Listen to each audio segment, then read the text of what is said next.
बिस्मिल्लाहिर्रहमानिर्रहीम अस्सलाम वालेकुम। आज मैं आप लोगों के लिए बहुत ही क्रिस्पी करारे और ज़बरदस्त किस्म की पापड़ी की रेसिपी लाई हूँ, जो आप बहुत सारा एक साथ बना के फ्राई करके रख सकते हैं और काफ़ी टाइम तक इसको इंजॉय कर सकते हैं। इसको कैसे सेव करेंगे कि ये नरम ना पड़े, इसके बारे में भी आपको बताऊंगी।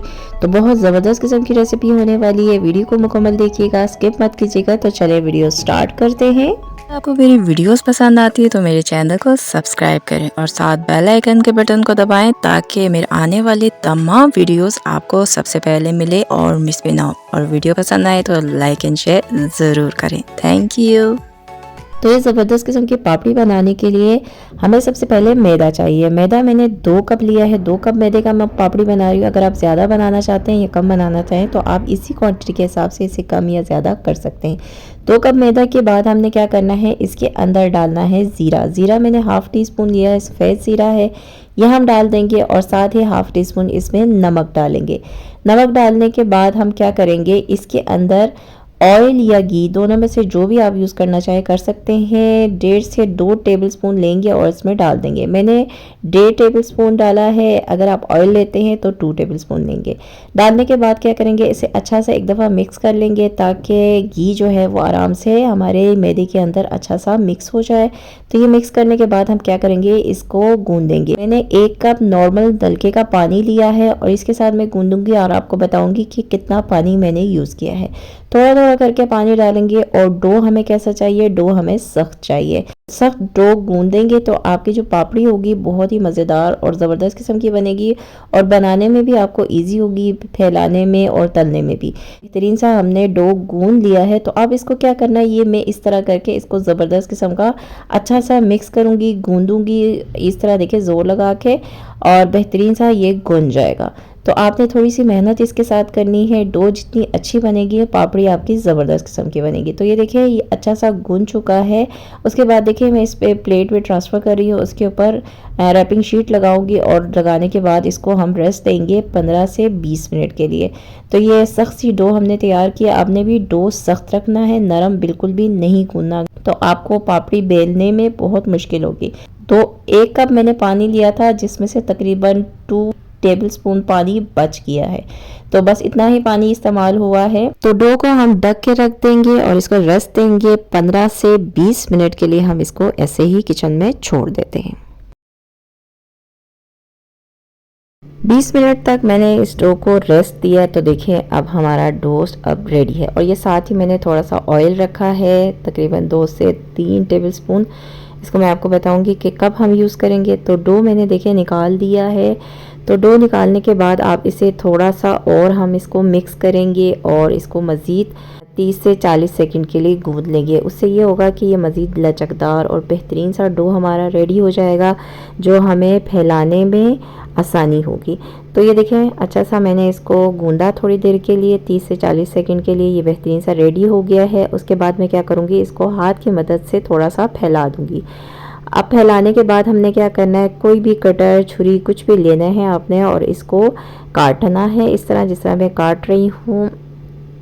तो ये डो अगर आप सख्त गूंदेंगे ना तो आपको ये काम करने में बहुत इजी होगी। अगर आप डो जो है वो नरम कर देते हैं ना तो इस पॉइंट पे आपको बहुत परेशानी का सामना करना पड़ेगा और आपकी जो पापड़ियाँ हैं वो भी क्रिस्पी करारे नहीं बनेंगे। उसके बाद देखिए मैंने काटने के बाद इसको मज़ीद छोटे छोटे इस तरह की पेड़ियाँ सी बना दूँगी। आपने बिल्कुल छोटी छोटी बनानी है क्योंकि हमारी जो पापड़ियाँ होंगी ना वो भी हमने छोटी छोटी रखनी है। देखिए सारे मैंने काट दिए। अब इसको पेड़े बनाने का आपको बिल्कुल भी ज़रूरत नहीं, बस आप इसको लें और बग़ैर किसी खुश्क के, बग़ैर किसी ऑयल लगाए आपने इसको फैला देना है। तो देखें डो का मैं इसलिए बार बार कह रही थी कि सख्त गूनेंगे तो आसानी होगी। अब देखें ना मैंने इस पर कोई खुश्का लगाया ना मैंने कोई ऑयल लगाया, आराम से इसको फैला दिया। तो बिल्कुल पतला सा करके आपने फैलाना है। फैलाने के बाद आप देखें ये ऑयल जो मैंने रखा था ये आप इसके ऊपर ब्रश कर दें। मुकम्मल तौर पे अच्छे तरीके से ब्रश करेंगे। उससे क्या होगा कि आप इसी एक रोटी के ऊपर जो है वो 5 से 6 से 7 आप इसी तरह रखते जाएं और ऑयल लगा लगा के रखते जाएंगे तो क्या होगा, तलते हुए भी आपको आसानी हो जाएगी और उठाना रखने में भी आसानी होगी, ज़्यादा जगह नहीं गिरेगी। तो बस ये कोशिश करें कि जिस चीज़ के ऊपर भी रख रहे हैं पहले उसको भी ऑयल से ग्रीस कर लें, उसके बाद इसी तरह देखें मैंने सब कर लिए। ये 4 बने हैं, हर एक में 7 से 8 रोटियां मैंने एक दूसरे के ऊपर रखी हैं, बेहतरीन से हो गई हैं। उसके बाद हम क्या करेंगे, मैं ये फोक की मदद से इनमें इस तरह सुराख कर दूँगी ताकि हमारी पापड़ियाँ और क्रिस्पी हो जाएँ। तो ये 3 को मैंने कर दिए, एक को मैं नहीं कर रही हूँ, इस ज़रूरत नहीं पड़ती है लेकिन चलें कर लिया हमने। तो ये अब बिल्कुल रेडी हैं फ्राई होने के लिए। कढ़ाई में मैंने लो आंच पर ऑयल चढ़ा दिया था और ऑयल मैं आपको चेक कराती हूँ कितना गर्म होना चाहिए। देखें टूथपिक मैंने डाला है, बिल्कुल बबल्स नहीं आ रहे हैं, इतना गर्म होना चाहिए, यानी बिल्कुल नॉर्मल सा जो गर्म होता है ना कि आपकी उंगली भी बर्दाश्त कर सके ऑयल को, इतना गर्म चाहिए, इससे ज़्यादा गर्म नहीं चाहिए। वरना क्या होगा कि आप डाल देंगे, पापड़ियाँ बना देंगे, पापड़ियाँ तो बहुत अच्छी बन जाएंगी, कलर भी आ जाएंगे, लेकिन जितनी जल्दी बनेगी ना उतनी ही जल्दी वो नरम हो जाएंगे। 24 घंटे में ना हुआ तो दूसरे दिन तो लाजमन हो जाएंगे। उसके बाद जो हमने बना के रखी थी रोटियाँ 7-7 8-8 रोटियाँ एक दूसरे के ऊपर, तो मैंने ये सारी इसमें डाल दी हैं। डालने के बाद लो आंच पर आपने इसे इसी तरह कुक होने के लिए छोड़ देना है, आंच आपने तेज़ नहीं करना। तो ये देखें मैंने इसमें डाल दिया, ये बिल्कुल बैठ गए हैं तो टेंशन लेने की कोई ज़रूरत नहीं है। तो देखें तकरीबन 3 से 4 मिनट गुजरे हैं, अब देखें पापड़ियाँ ऊपर आना शुरू हो गई हैं और हल्के हल्के इसमें बबल नज़र आ रहे हैं, बेहतरीन हो गया है। तो इसी तरह बस इसे हम कुक करते रहेंगे और देखें अब इनमें गैप आना शुरू हो गया है, पापड़ियाँ आपस में अलग होना शुरू हो गई हैं, बहुत ही ज़बरदस्त किस्म का हो रहा है। तो बेहतरीन इसी तरह हम इसको फ्राई करते रहेंगे। तकरीबन 8 मिनट गुजर चुके हैं, अब मैं इसको एक दफ़ा पलट देती हूँ और आपको दिखा देती हूँ कि बिल्कुल भी जुड़ी हुई नहीं है, सब बिल्कुल अलग अलग हैं। देखें बेहतरीन से अलग अलग है, हालांकि हमने सारा एक साथ फोक उसके अंदर दबाया था तो बिल्कुल भी नहीं जुड़ी। ये जो हमने ऑयल लगाया था ना उसका कमाल है, दूसरा डो हमने अच्छा सा गूंदा था सख्त करके, तो बेहतरीन किस्म के हमारी पापड़ियाँ बन जाएंगी। तो देखें तकरीबन 10 मिनट गुजर चुके हैं, इसी तरह मैं कुक करती हूँ। अब देखें पापड़ियाँ सख्त हो गई हैं, आप चम्मच से इस तरह मारेंगे तो आपका अंदाज़ा हो जाएगा आपकी पापड़ियाँ सख्त हो गई हैं। तो अब ये पॉइंट है कि आप इस वक्त आप चूल्हे को मीडियम आंच पे कर दें, लो आंच पे हम अब तक पकाते रहें 10 मिनट तक।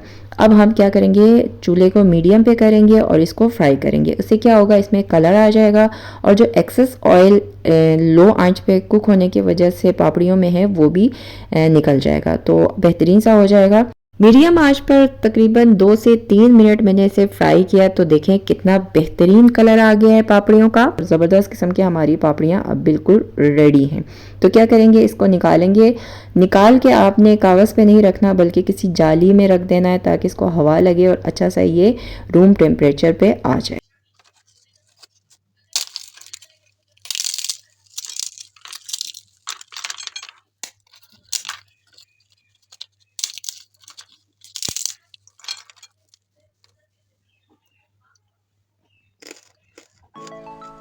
तो माशाल्लाह से बहुत ही बेहतरीन क्रिस्पी करारे किस्म की हमारी ये पापड़ियाँ बनी हैं। अब इसको हम सेव करने का तरीका आपको बता देते हैं। जिप लाओ, बेक ले, इसमें डालें जितनी भी आपने सेव करनी है और इसमें से एयर निकालें और इसको रख दें। महीने तक आप इसको किचन में रखेंगे, इससे कुछ नहीं होगा, बस आपने इसको हवा से बचाना है, नमी से बचाना है, तो ये बेहतरीन रहेगा।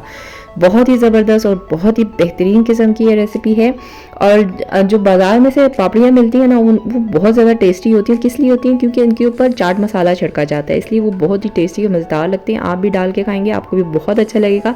तो इस रेसिपी को ज़रूर ट्राई करें, अपना फीडबैक मुझे दें कि आपको कैसा लगा। तो उम्मीद करती हूँ कि आपको मेरी आज की ये वीडियो पसंद आई होगी। अगर आपको मेरी वीडियोज़ पसंद आती हैं तो इन्हें ज़्यादा से ज़्यादा लाइक करें, अपने फ्रेंड्स और फैमिली में शेयर करें, और अगर चैनल पे नए हैं तो चैनल को सब्सक्राइब ज़रूर कीजिएगा। तो मिलते हैं नेक्स्ट किसी और वीडियो के साथ। अल्लाह हाफिज़।